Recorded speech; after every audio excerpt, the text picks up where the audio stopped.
గట్టిపోచల్లాగా పదవుల త్యాగం చేయడమే కాదు, ప్రాణత్యాగానికి సిద్ధపడ్డ నాయకుడు కదా. నిమ్స్ ఆసుపత్రిలో ఆయన ఉన్నప్పుడు ఓ రోజు నేను పోయి, డాక్టర్లు వచ్చి నా క్లాస్ వీకుడు, మేమందరం అడుంటే మీ ఇష్టం పోయి, ఆయన సోడియం లెవెల్స్ తగ్గుతుంది, క్యాల్ పోతుంది, ఆయన కిడ్నీలు ఫెయిల్ అయిపోతాయి, తర్వాత ఏం చేసినా మనిషి చేయికి రాడు, మనిషి మర్చిపోతున్నాడు, గుర్తుపట్టలేడు, కిడ్నీలు ఫెయిల్ అయిపోతాయని డాక్టర్లు వచ్చి రూమ్లో మా క్లాస్ వీక్తుండ్రు.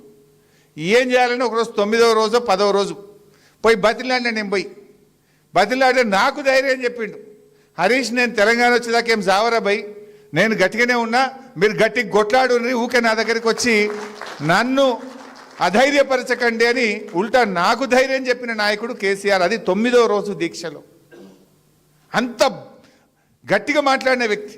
నిమ్స్ డాక్టర్లు పోయి 10వ రోజు సార్ మీ పరిస్థితి చేయి, అప్పుడు ఆ రోజు ఎగురుతున్నాడు బాడీ, బెడ్ మీద నుంచి దాదాపు 1.5 ఫీట్ ఎగురుతుంది. ఇట్లా దొరకబట్టి, ఇద్దరు కాళ్ళు దొరకబట్టి, ఇద్దరు చేతులు దొరకబట్టి, ఓ నడుము దొరకబడితే తప్ప బాడీ ఆగుతలేదు, అది ఇట్లా ఎగురుతుంది మంచం మీద.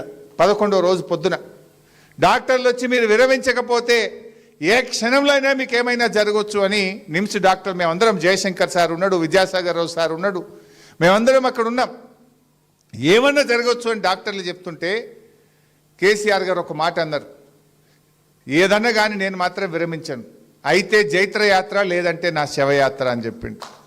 నా శవం మీద తెలంగాణ జెండా కప్పండి తప్ప నేను విరమించే ప్రశ్నే లేదు అని ఆయన మాట్లాడుతుంటే నా కళ్ళల్లో నీళ్లు రాలినాయి ఆ రోజు.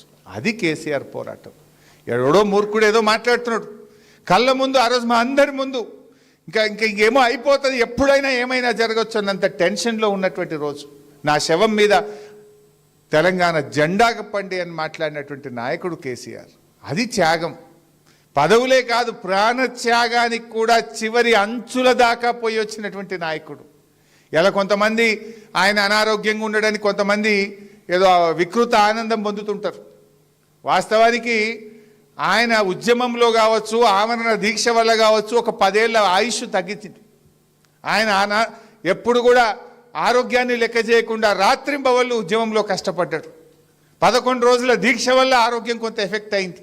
కానీ దేవుడి దయ వల్ల, తెలంగాణ ప్రజల ఆశీస్సుల వల్ల ఇవాళ చాలా ఆరోగ్యంగా ఉన్నారు.